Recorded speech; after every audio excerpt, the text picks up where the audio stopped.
Big week for LSU basketball on the road in Gainesville tomorrow night. They'll be back home Saturday versus Texas A&M, where Mahmoud Abdul-Rauf will have his number 35, where he played as Chris Jackson at LSU.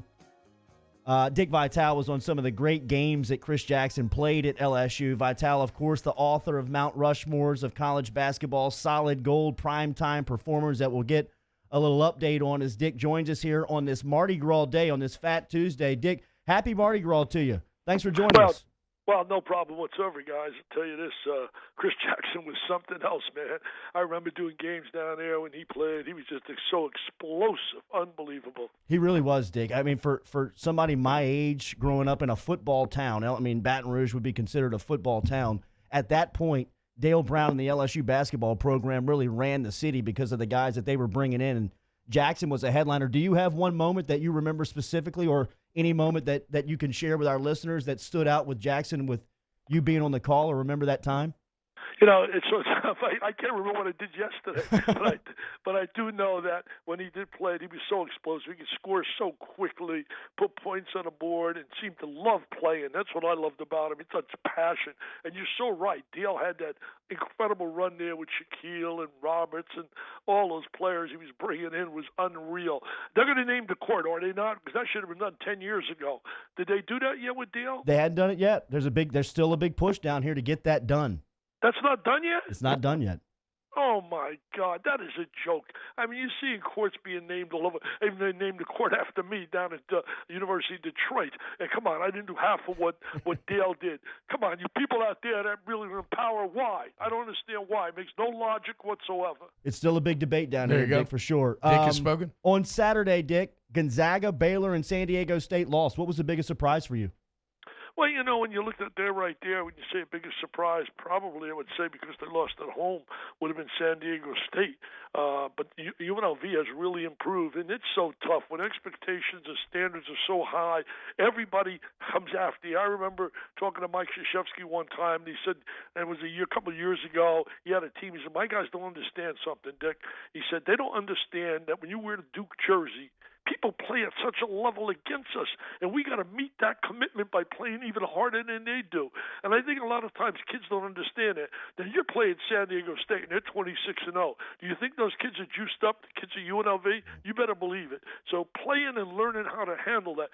They're a good team, by the way. They're legitimate. Anybody doesn't believe they're legitimate, they're kidding themselves. Just ask Creighton, who the Big East right now is as good as any conference out there, maybe with the exception of the Big Ten. And they beat the leader of the Big. Well, right now, right up there challenging for the leadership is Creighton. They beat Creighton. They beat Iowa, who's very good in the Big Ten. I mean, they beat BYU, who beat Gonzaga. I mean, they're beating some good teams. I mean, they're a legitimate, good basketball team. Dick, we saw Dayton slide into the top four now. Are they for real? Well, you're going to find out. You know, they've been people have been driving me crazy about going out to Dayton to do a game. Well, my boss said, would you like to go? We got them Friday night. So we're going to go Friday night. Bob Wischusen and I are going to be in Dayton for the Dayton game against Davidson. Then we're jumping on a plane and flying for a 6 o'clock game, Duke in Virginia. That's not a bad weekend, huh? To get paid for that. Go to Dayton to see the number 4 team, and then you're going to go. And don't tell my bosses. I know they're not listening down at Disney, but I'm stealing money, man, doing something I love. Don't doubt us, Dick. I think they listen to us up in Bristol. Yeah. Talking to Dick Vitale at Dickie V on Twitter. Dick, let's talk about our local squad then, the LSU boys. They started red hot, right? 8-0 in the SEC, just late win after late win.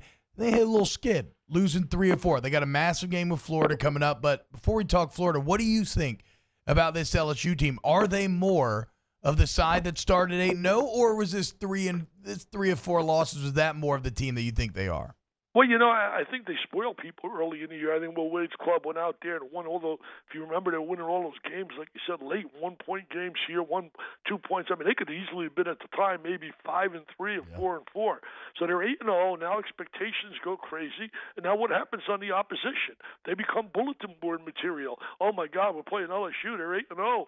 So everybody plays at another level. I mean, they're a good team. But let's not forget though They lost Waters.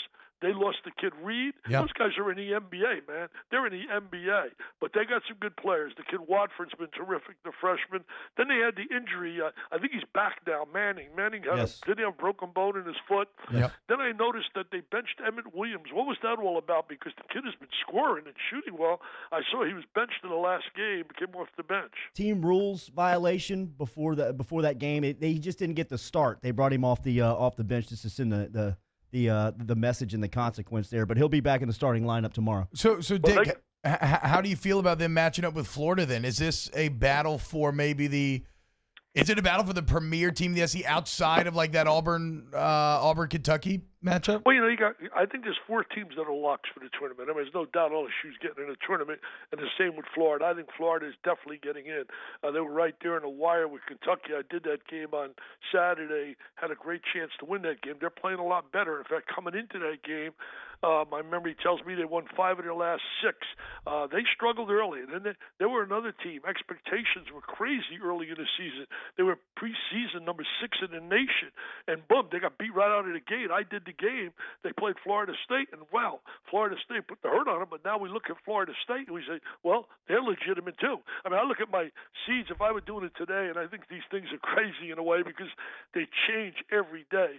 But right now, my number 1 seeds would be Kansas, Baylor, San Diego State, and Gonzaga. A 2-line that probably go at Maryland, Dayton, Duke, and Florida State. Florida State had that big win last night. But I look at 4 teams in the LSU, with LSU, Florida, Kentucky, Auburn in the tournament, and then there's a couple teams that are fighting for survival. I mean, Mississippi State really amazes me. I had them against Florida, beating them there down in they beat them in Gainesville. I did the game, and they looked terrific. Then they turn around and get beat by 25 by Mississippi on top of that. So I can't figure it out. I really can't. But it is a big game. I think it's a big game more or less, not so much for the NCAA, for psychologically and emotionally for your kids to believe that they can win. Obviously, to me, and you guys have seen LSU a lot more than me. I've only seen them on TV a little bit. Bottom line is it seems deficiently on a defensive end. You can't give up 99 points to Vanderbilt. You just can't do that. Yeah, and perimeter defense specifically, they're trying to get it fixed right now, and they're going to be going into Gainesville. Dick, what can they expect in Gainesville? What are the challenges of playing in that stadium? You mentioned you just called that game recently. Well, number 1, it starts you got to control the big guy inside, obviously, Blackshear. He's capable of going off big time. He came in with a big reputation. It's been good, not been great. And then their backcourt. The key in the game with Kentucky, coming into the game, I was all, psyched up to see this kid. 14 for 22 shooting the 3. The kid Noah Locke, right? 14 for 22. Think about that. Guys can't do that in practice with nobody guarding them from the line. 14 for 22 is amazing in the 3 games they had won. He goes to the Kentucky game, so what happens?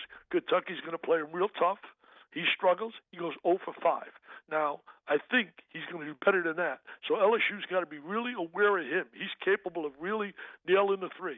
Then you got to control the kid Nembhard. I think it's going to be a good battle in the backcourt. Skylar Mays is terrific. So is Smart. I think the wins that backcourt battle is going to win the game. I really do. Dick, I don't know if anybody had any idea what to expect when Bobby Knight returned to Assembly Hall that Saturday morning. You were on the call. You're obviously a good friend of his. What has been your reaction since that time? Well, let me just say this. I was with him for 2.5 hours at his house with his wife on Friday. And, let's face it, everybody knows he's going through a physically tough time right now. And it sort of breaks my heart in a way to see a man that was so strong and dominant, may not have agreed at everything he did, obviously. He'd be the first to say that. But to see him go through that, it was just so emotional there to see him there with the players and finally come back after 20 years. And it's just a memory that was special. I see people like him and people struggling. It just breaks your heart. Just like today, I'm waiting for a call from one of my dear friends here. His grandson, out of the blue, gets a tumor in his leg last week that comes up. He goes for biopsy. They do a biopsy, a needle biopsy on Friday, and they tell the family they will not know the results, whether it's cancerous or not, until today. So imagine the last 72 hours thinking every time that phone rings. So it's just a life change. Today when they get a phone call, it's a life-changing moment. Yeah. If that doctor says that thing's cancerous, well, Bob's going through that life-changing situation now, and it was just great for him to get back. And if you guys could have seen the incredible, genuine love between the players that were there. I mean, Quinn Buckner, and they think about all the greats that played from Isaiah. It was just beautiful to see that. It's a memory I'll take with me because, like you said, I am very close to him. He did something for me that was out of the extraordinary. He and Pat Summitt agreed to be honored at my gala one year. We raised a lot of money. We had the winningest men's coach and the winningest women's coach. Wow. And just was a great night. But I'll tell you what else he did for me. I got rejected 3 times as a contributor to the game of basketball for the Hall of Fame. And it really must have bothered him big time because he calls me up. And he was Bob Knight at the time. Not like he is now, laid back. He was Bob Knight. The general. If you know Bob Knight. If you know Bob, he calls me up. He says, hey, I saw you nominated again. Well, you're not going to throw a few adjectives in there. You're probably not going to get. All they do is take care of the NBA. So you're not going to. So I said, Bobby, what'd you do? Don't tell me what I do. Are you kidding me? I do what I want to do. And what I did was right. He said, I wrote a letter. I wrote a letter to every living Hall of Fame coach from John Wooden on and asked them if they would write a letter on your behalf to the Hall of Fame. And they did. So your Hall of Fame is going to be all the letters I'm going to send you from Coach Wooden right on, what they think of you and what you've done for the game of basketball. My God, it brought me when I got the letters. John Wooden's letter, I look at it here in my office, just handwritten. You can't have it says you can't have basically says you can't have a contributor's role for basketball and not have Dickie V in there for what he's done with his passion. But it just touched me and touched me big time. Well, he sent that also to the committee. He sent it to the head guy who runs the Hall of Fame, basically saying to the fella, hey, you don't want to listen to us. These are the heart and soul of college basketball, all Hall of Famers. Here's what they say. So how could you not? And I got in that year. Wow. Now he says he didn't do it when he introduced me. I think Bobby can be tough at times. He and I've had some battles, but I love those battles. And I like Dale Brown. We're missing those kind of guys. We're missing the Rolly Massiminos, the Dale Browns, the John Thompsons. Those guys. They went to press conferences. Hey Jordy, hey T-Bob. I could almost tell you every press conference what's coming out of the words of the coaches. Well, we didn't play with emotion today. We didn't. And don't I hate when coaches tell me, "Well, we didn't play with emotion. We didn't play with any intensity." Oh, really? Well, whose fault is that? Yeah, exactly. You're getting paid millions. That's your job. Don't tell. We didn't play hard. We didn't play with passion. Oh, really? Come on, man, be real. I hate that when I hear that. Those guys, you never knew. John Chaney, you never knew what you're going to get at a press conference. Yeah. It was different, man. He tried to fight Cal at a press conference. You know what it is, too? Social media has really made a lot of guys clam up. They're really. gun-shy. Hey, Dick, tell our listeners about Mount Rushmores of college basketball on the way out. Well, I can just simply say that the key for me with the book, obviously, Shaquille's in the book, obviously, and a lot of great stories in there about the greats for the last 40 years since I've been on TV. And most of all, every dollar from the book is going for kids battling cancer. My goal is very high this year. My goal is $5 million. Just like I told you, these people are going to get a call today. We don't know whether it's cancer or benign, but I do know this. Today, 45 to 50 moms and dads are going to hear 4 words no mom and dad ever wants to hear. Your child has cancer. That's brutal because it changes your life, man. Just come with me one time to visit kids in a hospital. Come with me at a funeral where I spoke at for Clayton just in August. Just 3-year-old kid. Are you kidding me? It's like today, winning and losing is, the game is important, obviously, to coaches. And it's just unreal. I'll never forget one of the great speeches at my gala ever was this young lady named Holly. She asked me to speak. I know her husband real well. They lost their girl to cancer. Peyton, a beautiful little girl. She died. She became blind. She became paralyzed, and then she ultimately lost her life. And she says to me, Dickie V, can I speak at your gala? I said, you're not going to be able to do that, Holly. You're going to crack them. No, she said, I'll do it. She gets up there. Now, the room is filled with Caliperis and Patinos and Donovans and you name them. I mean, the room is filled with over 60, 70 celebrities, 900 people. I'll never forget her words, basically to paraphrase her. She says to the crowd, Bill Self was there. I remember the next day, I think it was the year that Self beat Memphis, beat Memphis for the championship on a three. So she says something to the effect like this. She says, you know, coaches, now, meantime, behind her is a montage of a beautiful girl on the beach playing before she passed. And she says, you know, coaches, I know it hurts when you lose a game. And it should hurt that you're living. But you know what, coaches? You're going to get another name to coach. I am never, ever getting a chance to coach my little girl. Oh, my God. There wasn't a dry guy. Jordy and T-Bob, if you'd have seen the room. There wasn't a dry eye, man. I'm watching grown guys, tears rolling down their eyes, thinking about their children. It's life-changing, and I'm telling you what, to my last breath, I mean, I'm 80 years old, man. I'm not 25 anymore. I'm 80 years old. You know, that really bothers me, too, is on Twitter and social media, some people can be so cruel, so mean to people. I don't understand it. I don't get it. I really don't. But that's what Twitter's allowed. It's allowed everybody to have a voice. And 90% of the people, 99% maybe, are phenomenal. They talk about sports, disagree. That's healthy. There's nothing wrong with that. But, gee whiz, some of them make statements that are just, you sit there and you shake your head. Hey, I don't know, change the subject. And did you see any of the memorial service yesterday for Kobe Bryant? It was incredible. It was Dick, incredible. I mean, where would you start? I mean, Michael Jordan? I mean, but everything was great. Michael Jordan, to me, I put up on Twitter, a side of him came out that I've never, ever seen. I mean, that was beautiful to see. A superstar, many say the greatest ever to play the game, to stand there with tears rolling down his eyes, speaking from his heart, talking about, you know, every day, make sure that we love and show the people that we love. You don't know what tomorrow's going to bring. Talking about his relationship with Kobe, calling him 2, 3 in the morning. I thought it was so genuine. And then you got Shaq getting up there and telling stories. And you know, seeing these grown men, man, it's sad. We don't know today. But we walk out the door today. I always tell them I hug my wife when I leave and my grandkids when I see them because you don't know you're going to get a chance again. I mean, today you got people go to church, they get shot. People go to concerts, get shot. People go. I mean, the hate in our nation is so bad. It's unreal. I don't know what's happened about the magical word of love. Love one another, whether you're rich, poor, black, white, Christian, Muslim. Why can't we love one another? Yeah. It just bothers me because I've always been a guy, you know, I've had strong opinions about things, but the bottom line, I've always been a guy that loves people. And there's something else that I've always been proud of. And Jimmy V used to say this to me all the time. He said, man, I don't know how you do it. I said, what do you mean? He said, guy rips you in the paper. Guy rips you from top to bottom. You know, I remember I got ripped from top to bottom. I didn't belong in the Hall of Fame by this writer, and he eventually became really, when he got to know me a little bit, and he realized he was wrong because he didn't think how I denied the right. I denied the right of players. He named a bunch of players that didn't get in the Hall of Fame. Well, first of all, I was never nominated as a coach or player. I was nominated as a contributor. When he realized that, he basically wrote a column. He said, I'm really sorry for thinking I hadn't realized was a contributor. But my point is, he said, how do you end up, you talk to those guys like they didn't do nothing. I said, what am I going to do?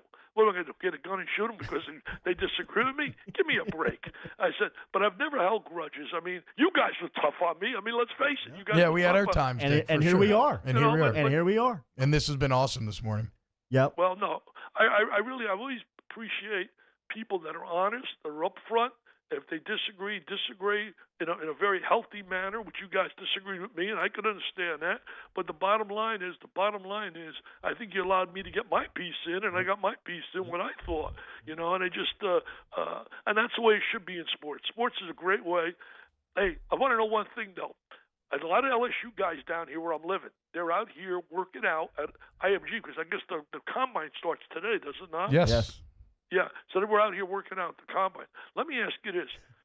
Is that just a great team, which they had last year, or will they be great again? I think the program's being built, but you cannot replace Joe Burrow. I mean, Burrow was really the guy that made the thing 15-0 and untouchable. But, Dick, we would love to continue to do this. Can we call you back like next week to continue the conversation?